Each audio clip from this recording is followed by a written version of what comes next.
तो आप में से कितने ऐसे लोग हैं जो यूपीएसआई या पेट का एग्जाम देने जा रहे हैं? अगर आप यूपीएसआई और पेट का एग्जाम देने जा रहे हैं तो आज की क्लास में हम लोग पढ़ने जा रहे हैं साइंस। साइंस के 80 क्वेश्चन हम लोग करने जा रहे हैं, जो पीवाई के भी सारे क्वेश्चन हैं। ये सारे क्वेश्चन कहीं ना कहीं आपसे किसी न किसी एग्जाम में बार बार पूछे जाते हैं। तो इन सारे क्वेश्चन के में क्या करना है? प्रैक्टिस करना है। अब आपको इस चैनल में साइंस की एक सीरीज मिलेगी। इस सीरीज में क्या करने वाले हम लोग, साइंस के लगभग 500 से 1000 क्वेश्चन के हम लोग प्रैक्टिस करेंगे। क्योंकि आपको पता है, अगर आप प्रैक्टिस नहीं करोगे तो आपसे क्वेश्चन नहीं बनेगा। तो हमें क्या करना है? प्रैक्टिस करना है। और प्रैक्टिस करने के लिए चैनल को आपको क्या करना है? सब्सक्राइब करना है। आप चैनल को सब्सक्राइब करेंगे और हमारे साथ क्या करेंगे? साइंस की प्रैक्टिस करेंगे। तो आज के क्वेश्चन है 80 क्वेश्चन है, हम लोग कवर करते हैं सारे क्वेश्चन को बिना किसी देरी के, क्योंकि 80 क्वेश्चन हमें टाइम लगता है कवर करने में। ठीक है, पहले हम लोग कवर करने वाले हैं रसायन विज्ञान या केमिस्ट्री को। ठीक है, तो केमिस्ट्री का है पहला हम लोग पहला क्वेश्चन हमारे पास है, कार्बन डेटिंग विधि का प्रयोग किसके लिए होता है? भाई कार्बन डेटिंग एक टेक्निक होती है, इसका प्रयोग किसके लिए किया जाता है? जीवाश्मों की आयु ज्ञात करने के लिए किया जाता है। ये आपको याद रखना है। आपसे ये सारे क्वेश्चन कहीं ना कहीं किसी न किसी एग्जाम में आपसे पूछे जा रहे हैं और बार बार पूछे जाते हैं, 1 से 2 या 3 क्वेश्चन। अब दूसरा क्वेश्चन देखो हमारे पास क्या है, प्राकृतिक रबर किसका बहुलक है? आइसोप्रीन का होता है ये। तीसरा है देखो हमारा, हीरा किसका रूप होता है? भाई कार्बन का होता है। अब कार्बन के पता है 3 इलेक्ट्रॉन्स होते हैं, एक होता है हमारा ग्रेफाइट,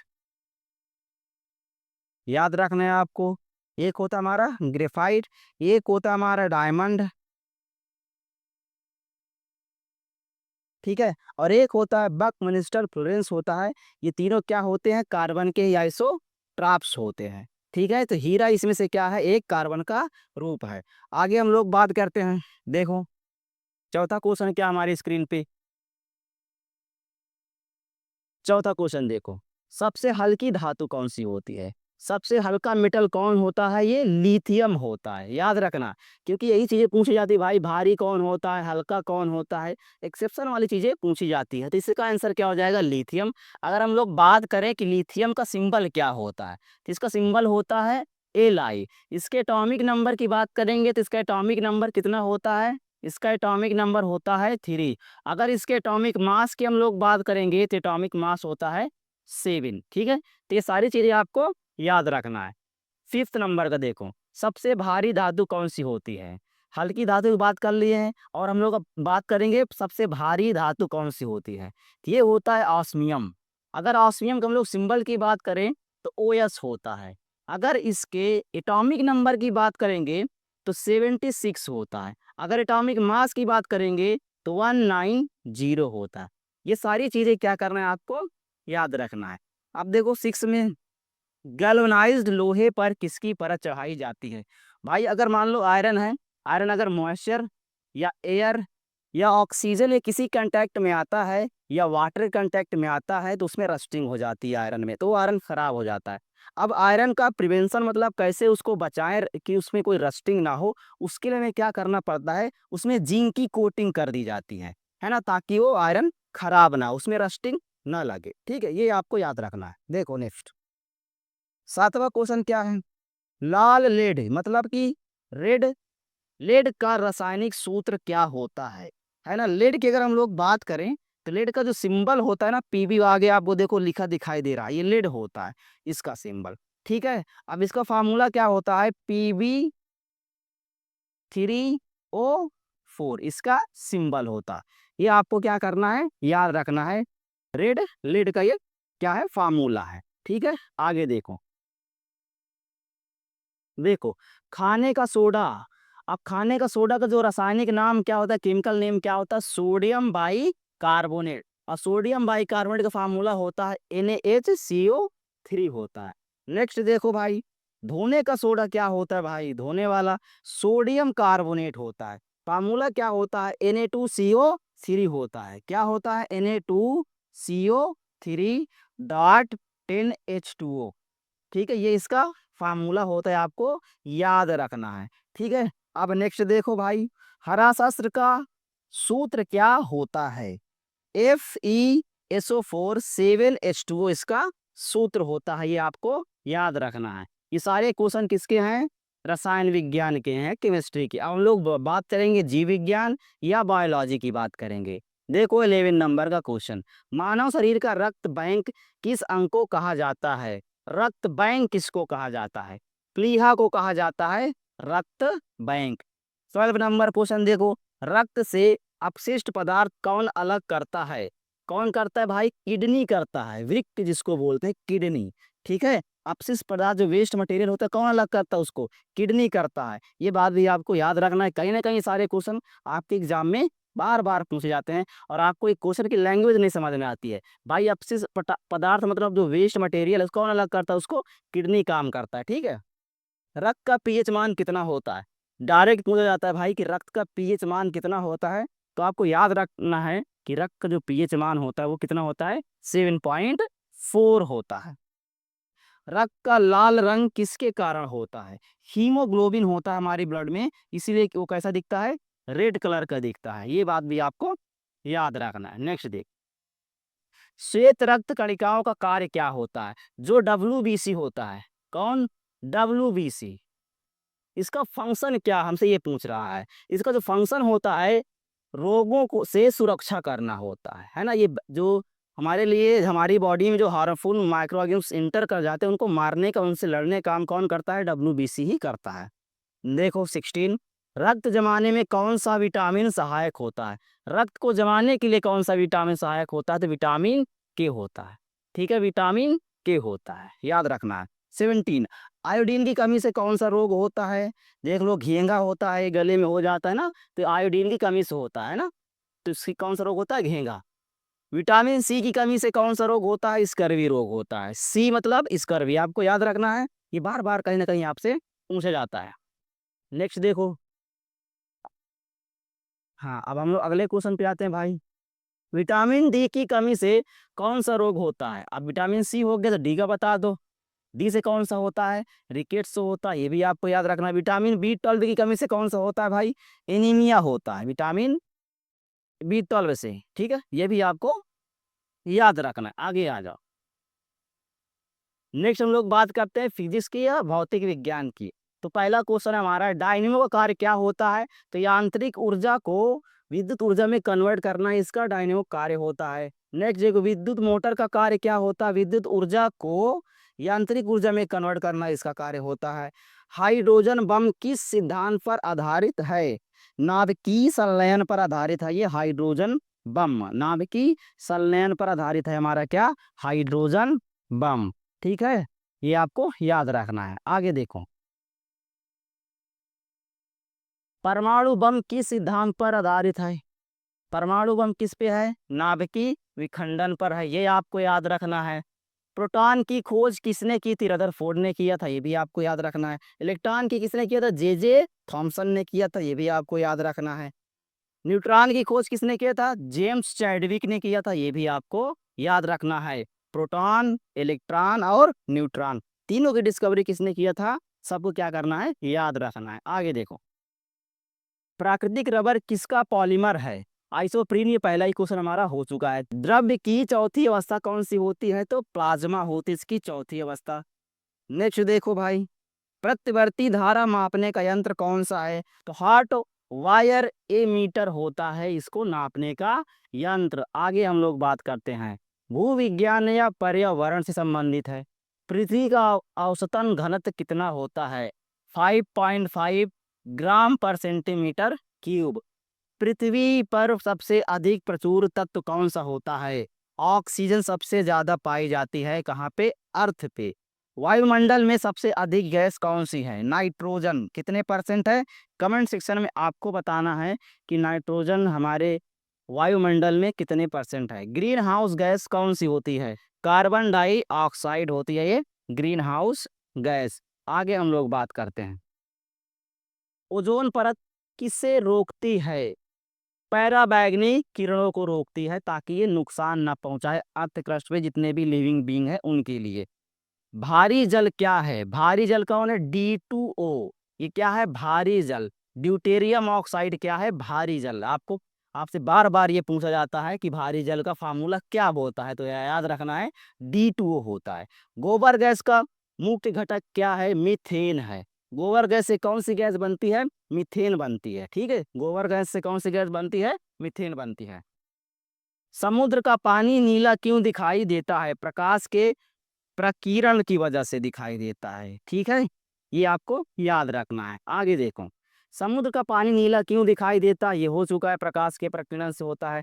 इंद्रधनुष का कारण क्या है? जो इंद्रधनुष बन जाता है, रेनबो बन जाता है, उसका क्या कारण है? क्यों बनता है वो, जो हमें आसमान में दिखाई देता है ना, बचपन में हम लोग देखते थे, है ना? तो प्रकाश का परावर्तन अपवर्तन प्रक्रिया, इसमें दोनों प्रक्रिया होती है। परावर्तन भी होता है, अपवर्तन भी होता है, वह प्रकीर्ण भी होता है। तीनों प्रक्रिया इसमें होती है। इसीलिए हमें क्या दिखाई देता है? वो रेनबो दिखाई देता है ना, 7 कलर का रेनबो। हीरे की चमक क्यों होती है? पूर्ण आंतरिक परावर्तन की वजह से होता है। ये भी आपको याद रखना है। प्रसिद्ध वैज्ञानिक व उनकी खोज, कुछ वैज्ञानिक हैं, उन्होंने क्या खोजा है, उस पे एक क्वेश्चन है। कुछ हम लोग इसको भी करते हैं। अब देखो, डीएनए डीएनए की संरचना का पता किसने लगाया था? वाटसन व क्रिक ने लगाया था। नेक्स्ट देखो, याद रखना, वाटसन और क्रिक। इंसुलिन की खोज किसने किया था? बैटिंग और बेस्ट ने किया था। 43 देखो, एक्स किरणों की खोज किसने की थी? रॉन्टजन ने किया था, रॉन्टजन ने किया था। 44 देखो, रेडियम की खोज किसने किया था? मैरी क्यूरी ने किया था। ये सारे साइंटिस्ट हैं, और क्या क्या खोज इन्होंने किया है, ये सारे क्वेश्चन भी आपको याद रखना है। कहीं ना कहीं आपके एग्जाम में ये सारे क्वेश्चन आपसे पूछ लिए जाते हैं और आप कन्फ्यूज हो जाते हो, याद रहता है, आप भूल जाते हो क्या आंसर होगा। आप देखो, गुरुत्वाकर्षण का नियम किसने दिया था? न्यूटन ने दिया था। वो पेड़ के नीचे बैठे थे, सेब उनके ऊपर गिरा था, बहुत सारी कहानियां हुई थी। अब देखो 46 नंबर का, सापेक्षता का सिद्धांत किसने दिया? आइंस्टीन ने दिया। ग्रह गति के नियम किसने दिए हैं? केपलर ने दिया। केपलर लॉ आपने पढ़ा होगा फिजिक्स में, 12th क्लास में, है ना? तो ये सारी चीजें फिजिक्स से रिलेटेड है। रमन प्रभाव की खोज किसने की? सीवी रमन ने की है। ये भी आपको याद रखना है। आगे हम लोग देखते हैं नेक्स्ट क्वेश्चन क्या है। रमन प्रभाव की खोज किसने की, हम ये कर चुके हैं। पेनिसिलिन की खोज किसने की है? अलेक्जेंडर फ्लेमिंग ने की है। ये आपको याद रखना है, ठीक है। आगे देखो, इलेक्ट्रॉन सूक्ष्मदर्शी का आविष्कार किसने किया? नल और रश्का ने किया है इसकी खोज, ठीक है। ये भी आपको याद रखना है। आगे देखो, प्रैक्टिस करना है भाई। हम एक सीरीज चलाने वाले हैं, पूरे सारे क्वेश्चंस करेंगे, 1500 कम से कम 1000 से 500 क्वेश्चन तो जरूर करेंगे। रोग व टीकाकरण की बात करते हैं। एड्स किस वायरस से होता है? HIV से होता है, ये वायरस है, इसी से होता है एड्स, ये आपको याद रखना है। पोलियो का टीका किसने बनाया? पोलियो का टीका किसने बनाया था? जोनास साल्क ने बनाया था। चेचक का टीका कौन बनाया था? भाई ये इंपॉर्टेंट क्वेश्चन सारे, मैंने कहा कि ये सारे क्वेश्चन मैंने आपके PYQ से लिया है, जो बार बार आपसे एग्जाम में पूछे जा चुके हैं, और आगे आने वाले एग्जाम में यही पूछे जाएंगे, तो आपको क्या करना है, याद रखना है, ठीक है। एडवर्ड जेनर ने क्या किया? इसके टीके की खोज की है। किसका? चेचक। आपको ये भी याद रखना, जो माता जी होती है ना निकल आती, उसके लिए है ये। क्षय रोग का कारण क्या है? माइकोबैक्टीरियम और ट्यूबरक्लोसिस। रेबीज सबसे खतरनाक जो आजकल भी दिख रहा है कि भाई रेबीज जिसको हो जाता है वो इंसान बचता ही नहीं है। तो रेबीज अगर किसी को कहीं कुत्ता वगैरह या काट लिया है, तो भाई क्या करना है, रेबीज का इंजेक्शन आता है, आप उसको ज़रूर से ज़रूर लगवाएं, क्योंकि काफ़ी घातक है। जिसको एक बार रेबीज हो जाता है, इसका कोई इलाज ही नहीं है, लाइलाज बीमारी है। तो रेबीज के लिए मैं अपनी तरफ से सजेस्ट करता हूँ कि अगर किसी को कहीं कुत्ता काट लिया है, तो तुरंत, अगर आपको कोई रिलेटिव है, आपकी जानकारी में है, अगर वो लापरवाही कर रहे हैं, तो उनको आप सजेस्ट करें कि रेबीज का इंजेक्शन आता है, उसको लगवा लें। नहीं तो अगर रेबीज फैल गया, वायरस फैल गया पूरी बॉडी के अंदर, तो उसका कोई इलाज नहीं है। ये आपको मैं बता रहा हूँ अपनी तरफ से। रेबीज का टीका किसने बनाया है? लुइस पास्चर ने बनाया। मलेरिया का कारण क्या होता है? प्लाज्मोडियम। याद रखना, किसी को मलेरिया होता है तो इसी प्लाज्मोडियम की वजह से ही होता है। हैजा का कारण क्या है? विब्रियो कलेरी, ये इसका कारण है। ये भी आपको याद रखना है। अब हम लोग आ गए 58 पे। डेंगू का वाहक कौन होता है? कौन सा मच्छर होता है? एडीज। ये होता है, डेंगू लेके चलता है, जिसको काट देगा उसको हो जाएगा डेंगू। मस्तिष्क को प्रभावित करने वाला रोग कौन सा है? मेनिंजाइटिस इसका प्रभावित करने वाला क्या है, रोग है। पीलिया किस अंग से जुड़ा होता है, यकृत से होता है, लीवर से होता है। ठीक है, पीलिया, अगर आपको पीलिया हो गया है तो मतलब आपका जो लीवर है वो इन्फेक्टेड हो गया है ना। आपको पीलिया होती है तो हमारा लीवर क्या होता है, इन्फेक्टेड हो जाता है। देखो, अंतरिक्ष व आधुनिक विज्ञान पे क्वेश्चन है, चंद्रमा पर वायुमंडल क्यों नहीं है, पलायन वेग का कम होने के कारण होता है। सूर्य में ऊर्जा किससे बनती है, नाभिकीय संलयन से। हैली धूमकेतु कितने साल में दिखाई देता है, 76 साल में। ये आपको याद रखो, 76 साल बाद ये दिखाई देता है, 76 साल में एक बार। अब देखो, भारत का पहला उपग्रह कौन सा था, भारत का पहला उपग्रह कौन सा था भाई, आर्यभट्ट था। ठीक है, भारत का पहला परमाणु रिएक्टर कौन सा था, अप्सरा था। इसरो की स्थापना कब हुई है, 1969 में इसरो की स्थापना हुई है। गगनयान किससे संबंधित है, मानव अंतरिक्ष मिशन से संबंधित है। ठीक है, ये आपको याद रखना है। आगे हम लोग देखते हैं, चंद्रयान 3 ने कहाँ लैंडिंग की, चंद्रमा के दक्षिणी ध्रुव पे चंद्रयान 3 ने लैंडिंग की थी। पीएसएलवी का पूरा नाम क्या है, नाम भी देखो याद रखना है, फुल फॉर्म वगैरह भी आ जाता है एग्जाम में, तो ये भी आपको याद रखना है। अभी तो हम एक क्वेश्चन ऐसा ऐसा है, बहुत सारे क्वेश्चन की प्रैक्टिस करेंगे। पोलर सैटेलाइट लॉन्च व्हीकल, ठीक है, ये आपको याद रखना है। ठीक है, भाभा एटॉमिक रिसर्च सेंटर कहाँ है, मुंबई में है। कहाँ है ये, मुंबई में है, ये भी आपको याद रखना है। ठीक है, आगे देखते हैं, विषाणुओं का अध्ययन किस शाखाओं में होता है, वायरोलॉजी में। ठीक है, वायरोलॉजी में। विटामिन सी का रासायनिक नाम क्या है, स्कर्विक एसिड है इसका नाम। अब जितने भी विटामिन क्वेश्चंस है उससे हम एक और अलग से सेशन करेंगे, विटामिन का ही क्वेश्चन रहेगा उसमें।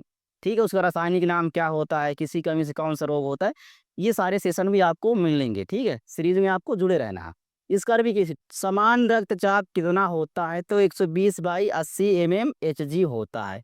फाइकोलॉजी किसका अध्ययन है, शैवाल, एल्गी का होता है स्टडी को हम लोग क्या बोलते हैं, फाइकोलॉजी बोलते हैं। ठीक है, तो हम लोग 74 क्वेश्चन कर लिए हैं।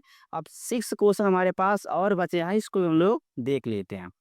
दूध से दही बनने वाला बैक्टीरिया कौन सा है, लैक्टोबैसिलस होता है। मिल्क के अंदर जो दूध से दही बनने में क्या करता है, हेल्प करता है। ठीक है, नाम याद रखना, लैक्टोबैसिलस। मधुमेह रोगी के मूत्र में क्या अधिक पाया जाता है, ग्लूकोज। ठीक है, ग्लूकोज। हाइड्रोलिक ब्रेक किस नियम पर आधारित है, पास्कल का नियम। पास्कल का नियम पे क्या है, हाइड्रोलिक पंप वगैरह चलता है। आगे देखते हैं, डीएनए संश्लेषण का पता किसने लगाया था, वाटसन और क्रिक ने लगाया था। फोटोग्राफी में हाइपो क्या है, सोडियम थायोसल्फेट। भोपाल गैस त्रासदी में कौन सी गैस लीक हुई थी, भोपाल में एक कांड हुआ था जिसमें बहुत सारे लोगों की जान गई थी, वो गैस की वजह से है। वो गैस कौन सी है ये आपको बताना है। तो मिथाइल आइसोसाइनेट की वजह से वहाँ पे लोगों की जान गई थी, काफ़ी खतरनाक गैस होती है। तो ये रहे आपके 80 के 80 क्वेश्चन। मैंने जो PYQ के क्वेश्चन थे सारे क्वेश्चन की हमने प्रैक्टिस कर ली है। अब क्या करना है, आपको मेरे साथ इस सीरीज में जुड़ना है, तो ज़्यादा से ज़्यादा लोगों तक शेयर करना है, बातों को पहुँचाना है, चैनल को सब्सक्राइब करना है, ताकि मैं इस सीरीज़ में थोड़ा सा अपना इंटरेस्ट दिखाऊँ, नए नए वीडियो बनाओ, इस सीरीज़ को पूरी कंप्लीट करूँ। कम से कम 500 से 1000 क्वेश्चन के हम लोग प्रैक्टिस कर लेते हैं, तो आपके कहीं ना कहीं कोई भी आप एग्ज़ाम देने जा रहे हो तो एग्ज़ाम में वो आपके क्वेश्चन गलत नहीं होंगे, क्वेश्चन बन जाएंगे, आपसे 2 से 3 क्वेश्चन बन जाएंगे। तो सीरीज़ में जुड़ने के लिए चैनल को सब्सक्राइब करना है। अब मिलते हैं अगली क्लास में, तब तक के लिए जय हिंद जय भारत।